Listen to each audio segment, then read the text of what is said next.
Bonjour, chers amis. Bonjour, chers tuteurs. Bonjour à tous ceux qui me suivent sur les réseaux sociaux. Et bonsoir pour certains. Cela dépendra de l'heure à laquelle vous allez visionner cette vidéo. Avant de commencer, je vais me présenter pour ceux qui ne me connaissent pas et pour ceux qui vont nous prendre en cours. Moi, c'est M. Dakouri Georges Aimé, formateur consultant d'élevage de lapins. Je suis basé à Abidjan, voilà, à Songon précisément. Et je viens de la Nawa, la région de la Nawa, dans le département de Guéyo. Je suis du village de Bretio. Et je profite de cette occasion pour dire bien des choses à mes parents que j'aime beaucoup. Je leur souhaite encore une bonne heureuse année. À tous les administrateurs sur mes différents forums, les modérateurs et aussi aux membres de ma chaîne YouTube. Je leur dis bien des choses et que le Seigneur les bénisse pour tout ce qu'ils font pour moi et tout ce qu'ils font pour mes différentes plateformes et ma chaîne YouTube. Sans toutefois tarder, chers parents, chers amis, chers tuteurs, nous allons entamer le thème d'aujourd'hui. Donc, la leçon du jour, qui n'est rien que la confession de la cage du lapin. Nous allons parler de la cage du lapin.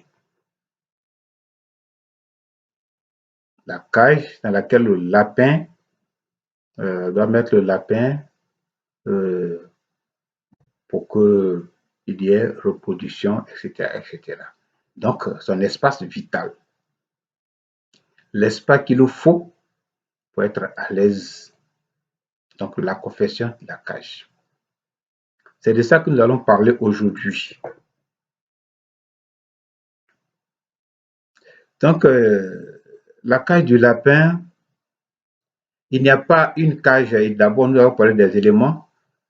La confection de la cage, le matériel, les accessoires pour confectionner une cage, qu'il nous faut pour confectionner une cage, il n'y a pas de matériel spécifique pour dire que si ce n'est pas ça là, on ne va pas fabriquer comment on appelle cage de lapin. Non. Tu fabriques ta cage de lapin en fonction de tes moyens. Tu fabriques tes lapins en fonction du matériel que tu as sous la main, parce qu'il faut le faire, faut confectionner ta cage à moindre coût. Donc, si quelqu'un t'a donné des planches ou bien des chevrons gratuitement, il faut utiliser ces chevrons-là. Si tu peux avoir, si tu veux faire tes cages avec du grillage, avec y compris des fers à béton, le squelette de fer à béton, et on habille le grillage avec, c'est selon tes moyens. Selon tes moyens, c'est selon le matériel que tu as. Donc, on ne dit pas qu'il faut forcément élever les lapins dans des cages grillagées ou bien des cages forcément galvanisées ou bien forcément non. On peut utiliser le bambou de Chine, le bambou de raffia, etc., etc. D'accord?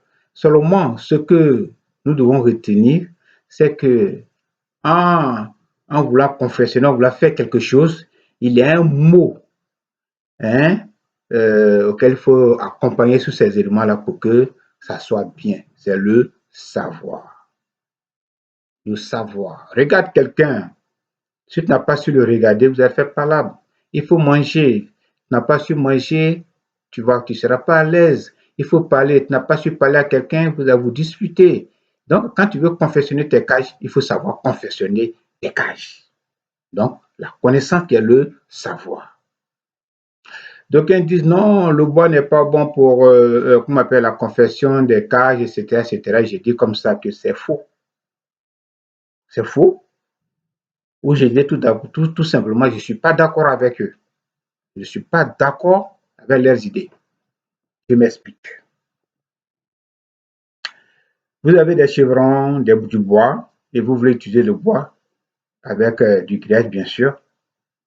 Comment il faut confectionner cette cage-là? Si vous finissez de faire le squelette, c'est-à-dire vous avez pris le bois pour faire la cage, vous habillez comment appelle le bois de l'intérieur. C'est-à-dire le grillage est à l'intérieur de la cage. Si bien que le lapin ne peut pas ronger le bois. Parce que le grillage l'empêche d'atteindre le bois.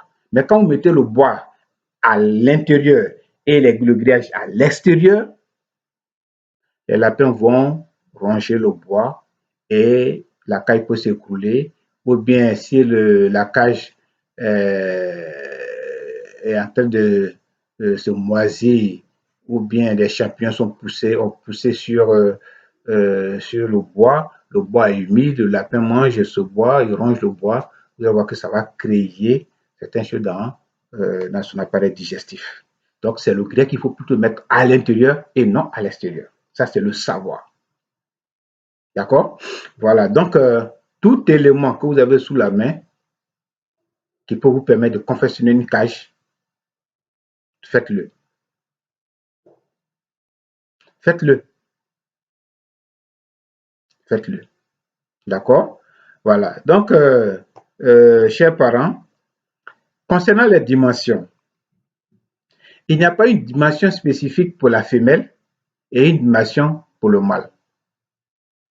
Pourquoi il va y avoir une différence, je vais dire, entre la cage du mâle et la cage de la femelle? Pourquoi il va y avoir une différence? L'espace vital, on ne dit pas voilà l'espace vital du mâle, voilà l'espace vital de la femelle. On dit l'espace vital du lapin. Donc, les lapins, la femelle occupe la même dimension que le mâle.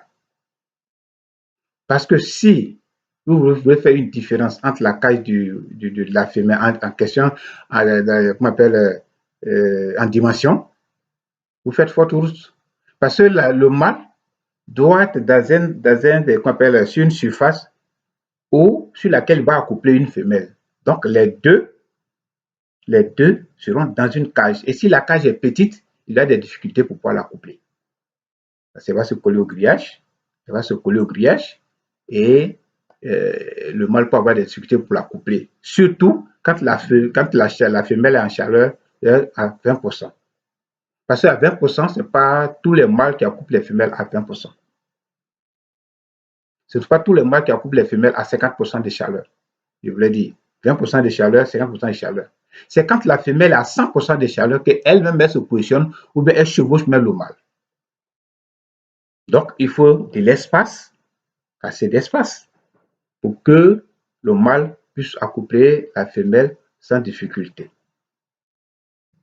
D'accord? Donc, en domaine concernant les dimensions, ça va dépendre de la race des lapins que vous avez, puisqu'on connaît la race petite, la race moyenne et la race géante. D'accord? J'enlève l'hypothèse de la race géante parce que ces races-là sont des lapins de compagnie, pour faire, voilà, ou bien peut-être pour des saucissons, etc. Mais je prends le cas de la race petite et la race moyenne. Donc, ces lapins-là, on peut, la race petite, on peut prendre une dimension de 50 sur 60. 50 sur 60. 50 sur 60, deux lapins de la race petite, deux lapins de la race moyenne pour s'accoupler. D'accord? On ne dit pas que non, le mâle, il sera seul dans sa caille, donc on va réduire sa dimension. Non, non, non. Parce que les femelles vont le rejoindre et pour qu'il puisse s'accoupler. La femelle, elle doit avoir une dimension garder cette dimension parce qu'il y a d'abord la boîte à nid qu'on va mettre à l'intérieur, au moment de la mise bas. Après, retirer la boîte à nid, les latéraux vont rester avec elle, donc ils ont besoin d'espace. Donc 0,50 sur 0,60, c'est déjà bon. Pour ceux qui veulent vraiment que le lapin soit à l'aise, pour faire de 0,50 sur 0,70. D'accord? 0,70. Mais 0,50, 0,60, c'est déjà bon pour un lapin. Voilà. Donc, voilà un peu les raisons pour lesquelles on peut peut-être, disons, on va dire une différence. C'est les accessoires qu'on met à l'intérieur, c'est-à-dire la nitière.